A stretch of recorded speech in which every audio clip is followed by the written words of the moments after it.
Khas untuk student IPT anak Sarawak, kita orang boleh dapat subsidi flight RM600 setahun untuk balik Sarawak tau. Inisiatif Graduan Pulang Sarawak ni khas untuk anak jati Sarawak. Ada kod 13 dekat MyCard atau lahir di Sarawak. At least salah seorang ibu atau bapa warga negara Malaysia berasal dari Sarawak. Belajar diploma, degree, master dan PhD. Belajar full time, yang part time atau PJJ tak layak ya. Dan mestilah belajar dekat IPT yang berdaftar under KPT di Semenanjung Malaysia, Sabah dan Labuan.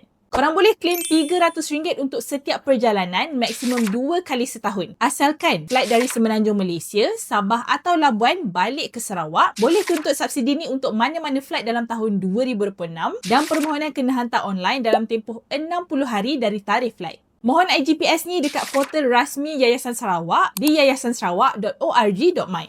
Pergi dekat bahagian beasiswa untuk baca info lanjut dan tekan pautan ni untuk mohon. Boleh juga apply dekat app Yayasan Sarawak. Sediakan dokumen surat pengesahan status aktif pengajian IPT terkini, penyata bank yang masih aktif, boarding pass dan tiket atau itinerary perjalanan penerbangan. Share dan repost video ni supaya kawan Sarawak korang boleh jimat duit flight balik raya atau cuti SEM nanti. Follow Isantro.my untuk info best macam ni setiap hari.